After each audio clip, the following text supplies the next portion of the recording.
어느새 저녁이면 혼자인 날이 많아졌습니다. 예전엔 그게 서글프다 생각했습니다. 이제는 조금 다르게 생각해 보려 합니다. 프랑스의 철학자 몽테뉴도 그랬습니다. 그는 한창 일하던 나이에 관직을 내려놓았습니다. 그리고 성에 있는 낡은 탑으로 들어갔습니다. 사람들은 그를 이상하다 여겼습니다. 하지만 그는 거기서 진짜 자신을 만났습니다. 오늘은 그 이야기를 들려드리려 합니다. 혼자 있는 시간을 두려워하지 않는 법입니다. 잠들기 전 편안한 마음으로 들어보세요. 지식 한 스푼, 오늘의 이야기를 시작합니다. 몽테뉴는 원래 법관이었고 시장이었습니다. 38살, 그는 모든 공직을 내려놓았습니다. 사람들은 이르다고, 아깝다고 말했습니다. 그는 성 한쪽의 둥근 탑으로 올라갔습니다. 그 방엔 책과 책상 하나만 있었습니다. 창밖으로 자기 땅이 내려다 보였습니다. 그런데 그 방은 도망친 자리가 아니었습니다. 오히려 평생 미뤄온 자리였습니다. 자기 자신과 마주 앉는 자리였습니다. 그는 그 방을 뒷방이라 불렀습니다. 아무 역할도 없이 있을 수 있는 곳입니다. 그 방 이야기부터 시작해 보겠습니다. 살면서 우리는 여러 이름으로 불립니다. 누군가의 부장이고 누군가의 아버지입니다. 누군가의 선배고 누군가의 보증인입니다. 그 이름들은 한동안 우리를 지켜줍니다. 명함이 있고 자리가 있던 시절엔 특히 그렇습니다. 그런데 그 이름들은 원래 내 것이 아니었습니다. 세상이 잠시 맡겨둔 역할일 뿐입니다. 몽테뉴는 이걸 빌린 것이라 표현했습니다. 시장 노릇도, 법관 노릇도 빌린 옷이었습니다. 벗어야 할 때가 오면 벗어야 합니다. 문제는 옷을 벗고 나서입니다. 그 안에 남는 사람은 누구입니까? 젊을 때는 사람들 속에 있는 게 당연했습니다. 누구를 만나고 누구에게 맞추는 일이 일이었습니다. 좋은 소리를 듣고 싶어 애쓴 날도 많았습니다. 그런데 그 애씀은 늘 나를 조금씩 깎았습니다. 남의 기분을 살피느라 내 기분은 뒷전이었습니다. 모임에 다녀오면 이상하게 더 허전했습니다. 몽테뉴는 이것을 정확히 짚었습니다. 세상과 나 사이를 늘 오가야 한다고 했습니다.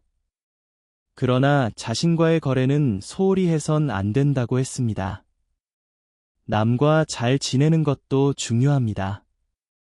하지만 나와 잘 지내는 게 먼저입니다. 그 순서를 잊으면 지치기만 합니다.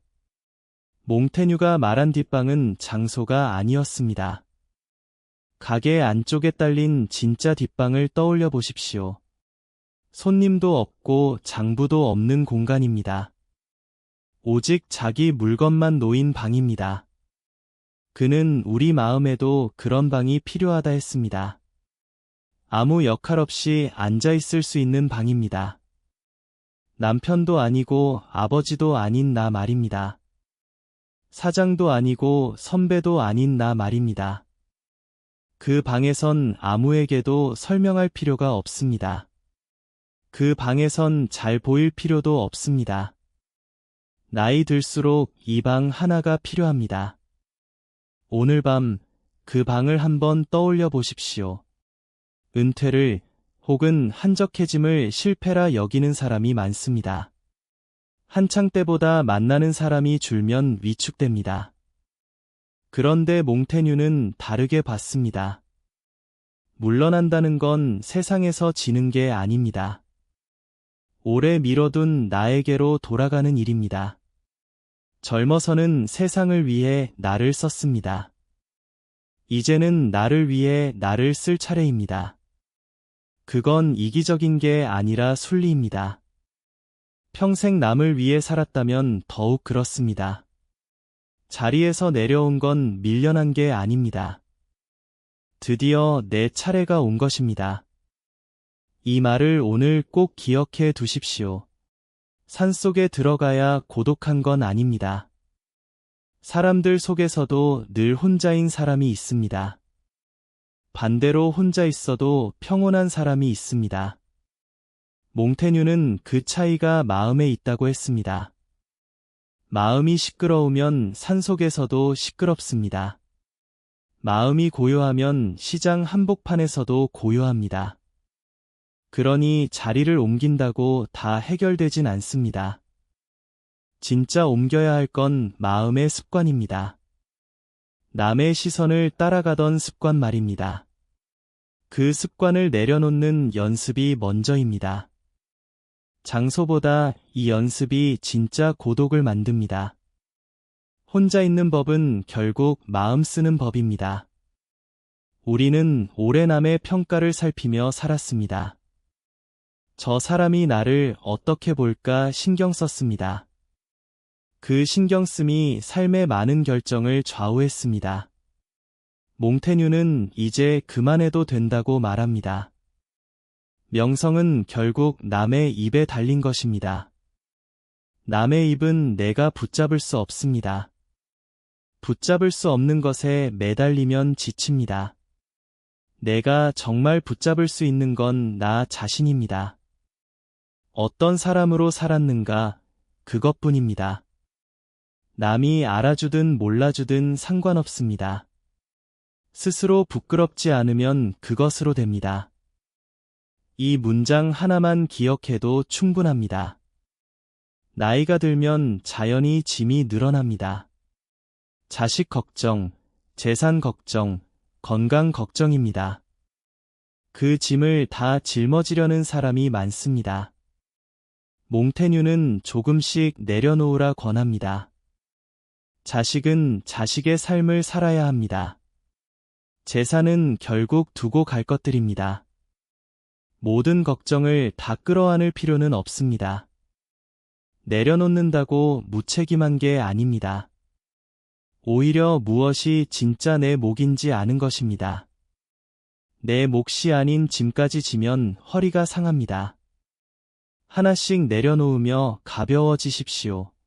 그것이 나이 들어가는 지혜입니다. 몽테뉴는 젊을 때 죽음의 문턱까지 갔습니다. 말에서 떨어져 정신을 잃은 적이 있습니다. 그 경험은 그를 바꾸어 놓았습니다. 죽음이 늘 곁에 있다는 걸 알게 됐습니다. 그때부터 그는 죽음을 피하지 않았습니다. 대신 미리 조금씩 생각해 두었습니다. 낯선 손님처럼 갑자기 오지 않도록 말입니다. 죽음을 준비한 사람은 삶에 덜 매입니다. 매이지 않으니 오늘을 더 편히 삽니다. 두려움은 모르는 것에서 옵니다. 미리 마주해둔 것은 두렵지 않습니다. 이 또한 나이 들어 얻는 자유입니다. 그렇다면 혼자 있는 시간엔 무엇을 할까요? 몽테뉴는 책과 사색을 곁에 두었습니다. 대단한 책이 아니어도 좋다 했습니다. 마음을 편하게 하는 책이면 충분합니다. 읽다가 덮고 생각에 잠겨도 됩니다. 정답을 찾으려 애쓰지 않아도 됩니다. 그저 자신과 대화하는 시간이면 됩니다. 오늘 하루를 가만히 돌아보는 것도 좋습니다. 잘한 일과 아쉬운 일을 나눠봅니다. 누구에게도 보고할 필요 없는 시간입니다. 이 시간이 쌓이면 내가 단단해집니다. 혼자 있는 밤이 오히려 선물이 됩니다. 나이 들며 곁에 사람이 줄어드는 건 자연스럽습니다. 그걸 관계의 실패로 여길 필요는 없습니다. 몽테뉴는 진짜 우정은 원래 드물다 했습니다. 넓고 얕은 인연은 정리해도 괜찮습니다. 대신 마음 통하는 한둘을 소중히 여기십시오. 그 한둘이면 충분합니다. 많은 사람과 얕게 지내는 것보다 낫습니다. 진심을 나눌 사람은 손에 꼽아도 됩니다. 손절이 아니라 정돈이라 생각하십시오. 남는 사람들과는 더 깊어질 수 있습니다. 관계도 나이 들며 가지치기가 필요합니다. 그래야 뿌리가 더 튼튼해집니다. 결국 가장 오래 함께할 사람은 나 자신입니다. 자식도, 배우자도, 친구도 언젠가 떠납니다. 그러나 나는 나를 떠날 수 없습니다. 그러니 나와 잘 지내는 법을 익혀야 합니다. 몽테뉴는 이것이 인생 최고의 기술이라 했습니다. 자기 자신을 견딜 줄 아는 사람이 강한 사람입니다. 혼자 있어도 지루하지 않은 사람 말입니다. 혼자 있어도 불안하지 않은 사람 말입니다. 그런 사람은 누구 앞에서도 흔들리지 않습니다. 이미 자기 안에 든든한 방 하나가 있기 때문입니다. 그 방은 누구도 빼앗을 수 없습니다. 오늘부터 그 방을 조금씩 넓혀 가십시오. 젊음엔 젊음의 자유가 있습니다. 그러나 나이 들매도 나이 들매 자유가 있습니다. 더는 남에게 잘 보일 필요가 없는 자유입니다. 더는 남과 경쟁할 필요가 없는 자유입니다. 이제야 비로소 온전히 나로 살 수 있습니다. 몽테뉴는 이 시기를 인생의 수학기라 불렀습니다. 그동안 뿌린 것을 거두는 시간입니다. 화려하진 않아도 충만할 수 있습니다. 혼자 앉은 저녁이 쓸쓸함만은 아닙니다. 그 저녁은 온전히 나에게 주어진 시간입니다. 그 시간을 두려워하지 않으셨으면 합니다. 그 시간을 오히려 반가워하셨으면 합니다. 오늘은 몽테뉴의 뒷방 이야기를 들려드렸습니다. 혼자가 된다는 건 잃는 게 아닙니다. 드디어 나에게로 돌아오는 일입니다. 남은 저녁, 마음속 뒷방을 한번 찾아보십시오. 아무 역할 없이 그냥 나로 앉아보십시오. 처음엔 조금 어색할 수 있습니다. 그러나 곧 편안해질 것입니다. 혼자여도 단단한 밤 되시길 바랍니다. 다음에도 이런 이야기로 찾아오겠습니다. 구독을 눌러두시면 잊지 않고 챙겨드립니다. 오늘 하루도 애쓰셨습니다. 편안한 밤 되십시오. 지식 한 스푼이었습니다.